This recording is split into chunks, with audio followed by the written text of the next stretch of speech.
Time for 12 Days of Christmas Cookies. This morning, it is Rebecca's turn to share one of her favorite holiday cookies. We're going to start to enjoy our cookies right here. Rebecca, take it away. Oh, I really hope you're enjoying those, you guys, because they are opening the oven. It's actually heavier than I was expecting. They are coconut macaroons, and these are a favorite of mine. I'm so glad you're all excited. They're a favorite of mine on Hanukkah, and Jake Cohen is here to join us. He is the author, love this, of Jewish reinvented recipes from a modern mensch, and he's here to show us how to make them. Welcome back to GMA, everybody.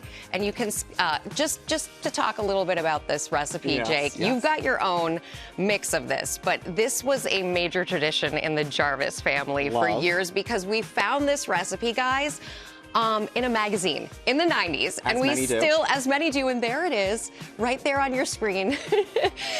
We found that recipe years ago, and we still keep it. Everyone in the family has a copy now. But Jake, you have a modern take. So what do you got for us today? Yes, we're making chocolate-tahini macaroons, just like your family. I have a whole box of the little clippings, and they're all like taped to index cards.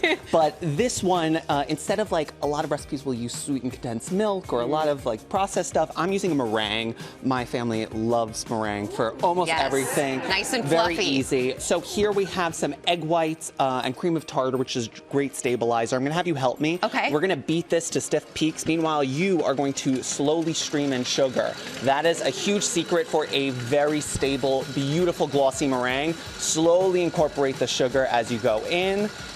If I was doing this with my 4-year-old, she would just dump it all in all at once. Perfect. You let that go until you get to stiff peaks, and it looks like this beautiful, glossy creation. And then this is the tahini. This is the secret tahini. ingredient. Yes. Whenever you buy tahini, make sure you stir it up. It's like any natural nut butter, where even though it's a seed, Can you where it'll put separate. it in the microwave and heat it up before you do that, or no? Yeah, just because sometimes it's a little tough. Okay, yeah. If you get it too hot, it can be a whole other issue where it explodes up your microwave. Don't want that. 4 cups of unsweetened shredded coconut, and if you want to add in the tahini, throw that right in. Give you a little scoop. Love it. And now a big thing is people are always so worried about over-mixing their cookie dough. But at the end of the day, the worst thing you can do is undermix, because we're dealing with meringue. We need everything nice and incorporated so that it's the opposite of flour. It's the opposite. We don't have any gluten to build up. What we want to make sure is that everything is really spread out evenly so that you have a cookie, or else some will spread out and some will be little blocks. So once we're there, what do we do next? We are going to be scooping. Here, I'll let you scoop. You've got a scooper. Yes. Guys, what do you think? So far, so good. Incredible. Many cookies in so already. far, so good. And these kind of... I just plopped it right down. No, but that's actually good, because a huge part with macaroons is you do want to mound them. You want to have a little bit of texture to them, because then at the end, that's where you get the little bits of... Like a snowball. Like a snowball, exactly. But if you want a semi-dirty snowball that tastes even better with chocolate... I mean, these definitely do look like the dirtiest snowballs I've seen. We're going to dip them in chocolate. What I do is I do a cup of dark chocolate chips with a tablespoon of coconut oil. That helps solidify, because when you pop it in the fridge, coconut oil is hard when cold, as well as coconut, it all makes sense.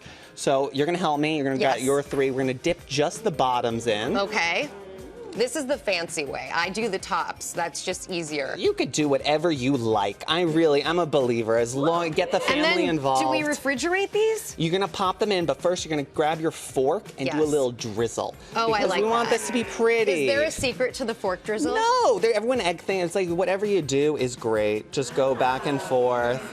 Well, I think we have a hit on our hands, Jake Cohen. I mean, hopefully it keeps up with your family's recipe. Thank you for being our little Shamish today, Jake Cohen, our helper. You can scan the QR code on screen to get this recipe on goodmorningamerica.com. Jake's cookbook, Jewish, is out now.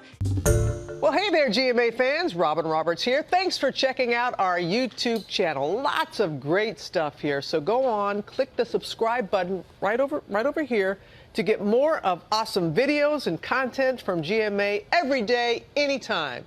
We thank you for watching, and we'll see you in the morning on GMA.